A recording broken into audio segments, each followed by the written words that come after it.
Every candidate will have the opportunity to make a closing statement tonight. Each candidate will have 30 seconds for that. And we start with Governor Perry. Well, this is going to be a show me, don't tell me election. I think America's just a few good decisions and a leadership change at the top away from the best years we've ever had. And I think that the record of the governor of the last 14 years of the 12th largest economy in the world is just the medicine America's looking for. 1.5 million jobs created during the worst economic time this country's had since the Great Depression, while the rest of the country lost 400,000 jobs. We're talking about a state that moved graduation rates forward from 27th in the nation to second highest. As a matter of fact, if you're Hispanic or African American in Texas, you have the #1 high school graduation rates in America.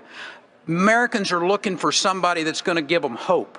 And there is a place in this country over the last 8 years in particular that talked about hope every day, and they didn't just talk about it, they delivered it, and that was the state of Texas. And if we can do that in Texas, that 12th largest economy in the world, we can do it in America. Our best days are in front of us. We can reform those entitlements. We can change that corporate tax code and lower it.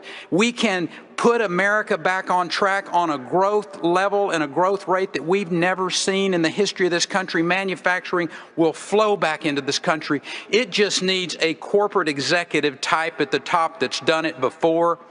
And I will suggest to you, nobody's done it like Rick Perry's done it over the last 8 years. And if you elect me president, we will bring incredible growth back to this country. And as someone who's worn the uniform of the country, that's how we build our military back up.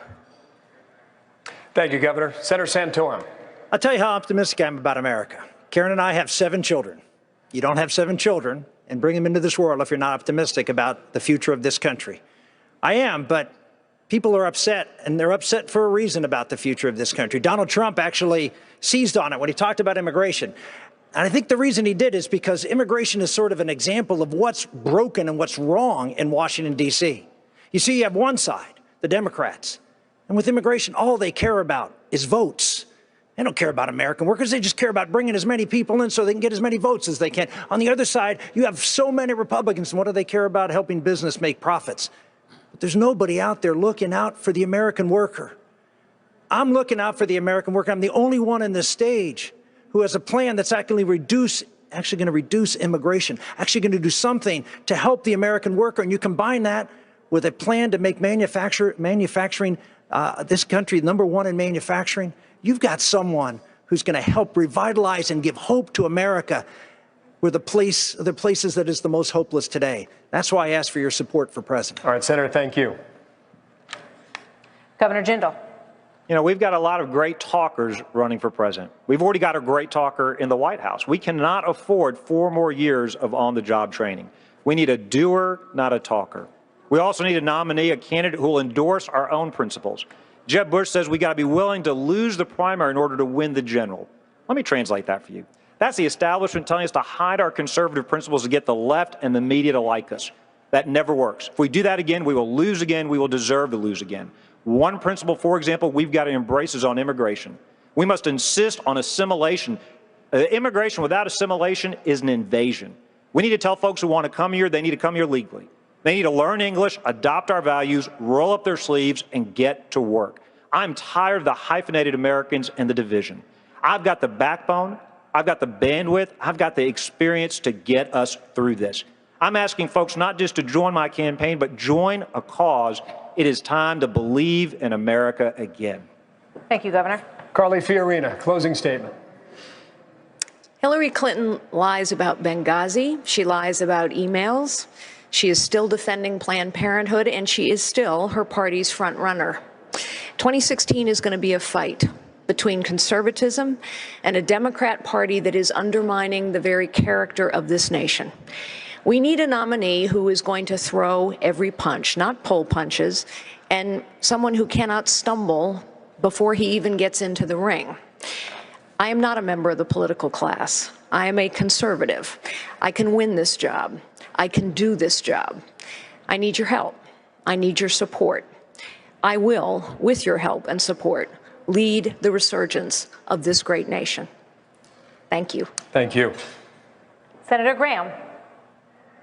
We need somebody ready to be commander-in-chief on day one, who understands there are no moderates in Iran. They've been killed a long time ago.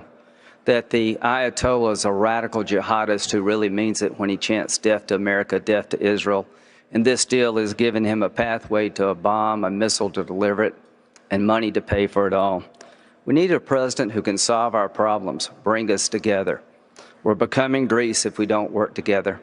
At the end of the day, ladies and gentlemen, our best days are ahead of us only if we work together, and I intend to put this country on a path of success by working together and doing the hard things that should have been done a very long time ago. To Governor Pataki, closing statement now.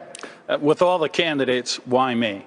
My background is different. I look at Washington and I hear the talk and I see the promises, and it seems nothing ever changes. Washington gets bigger, taxes get higher, and the American people feel more distanced from our government. I had the opportunity not just to run, but to win in the deep blue state of New York 3 times.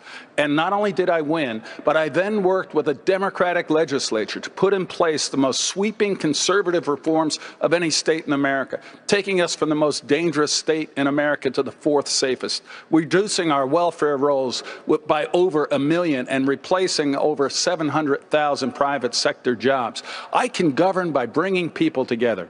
And also, I've been tested in a way no one else has. I was governor on September 11th, and I'm proud of my leadership in bringing New York through that times. And when I left, we were stronger, we were safer, and we were more united than at any time in my lifetime. We need to bring people together in Washington. The talk has got to stop. The action has got to begin. People can promise you something. I delivered in the blue state of New York. I will deliver for the American people if I have the privilege of leading this country. Thank you, Governor. Governor Gilmore. Well, I was a conservative governor of Virginia. I governed that way, and that's my track record. But the key thing that we're seeing now is serious challenges to this country that must change.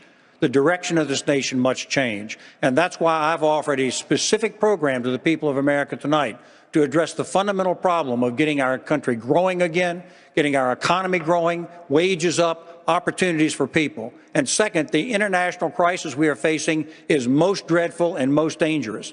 I have the experience as a prosecutor, attorney general, governor, United States Army intelligence veteran, governor during the 9/11 attack, chairman of the Terrorism Commission for this country. It's time for real substance and real experience. And that's what I offer to the people of the United States in this candidacy for the presidency. Now, each candidate will make a closing statement. You'll all have 30 seconds to make a closing statement for this debate. We'll start with Ohio Governor John Kasich. You know, tonight we hear about what people want to do. I want to tell you what I've done.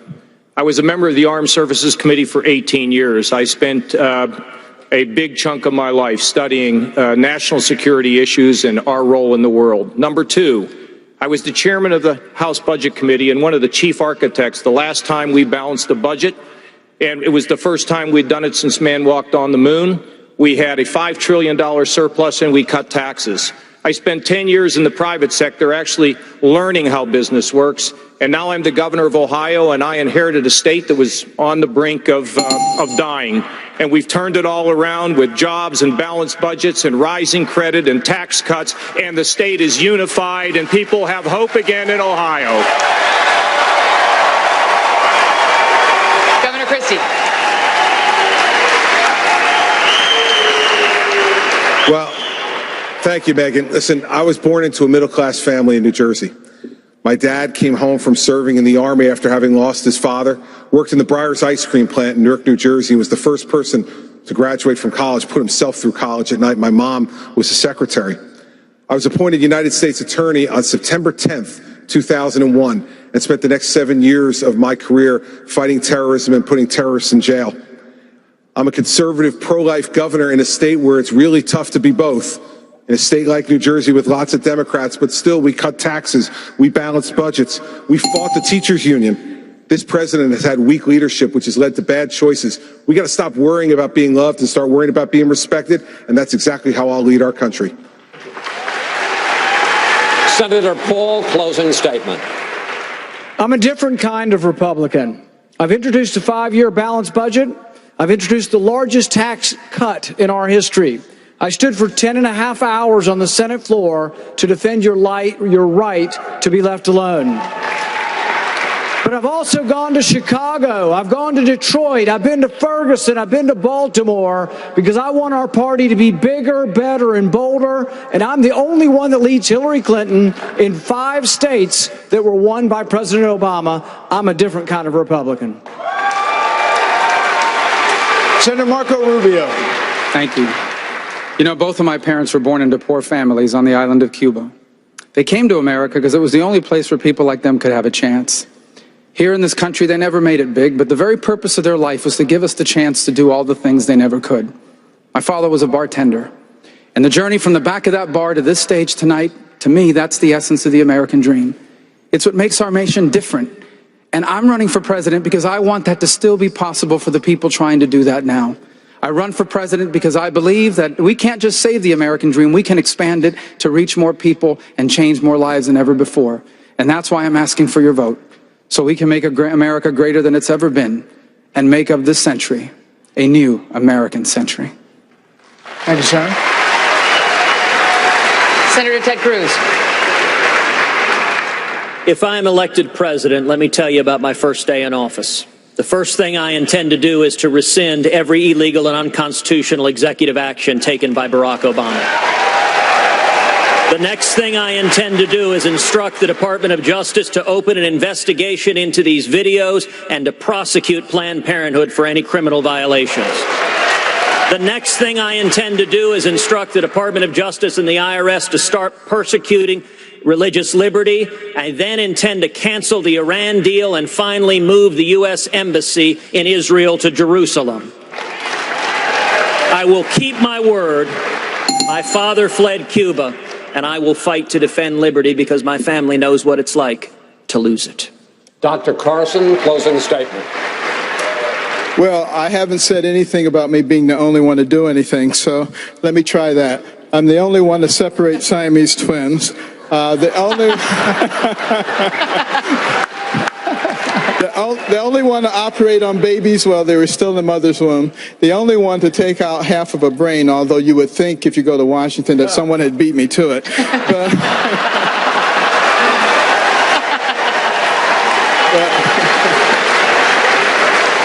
But I'm very hopeful that I'm not the only one who's willing to pick up the baton of freedom, because freedom is not free and we must fight for it every day. Every one of us must fight for it because we're fighting for our children and the next generation. Governor Mike Huckabee, closing statement.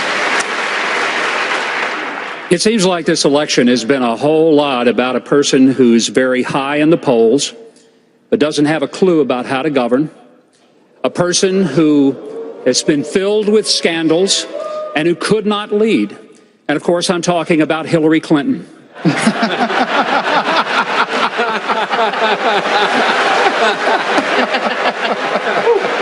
I think America is in trouble, but it's not beyond repair. But it's going to take leadership who sees the greatness of this country and who believes that once again we can be one nation under God. I'll be my best to do that, and thank you for your support.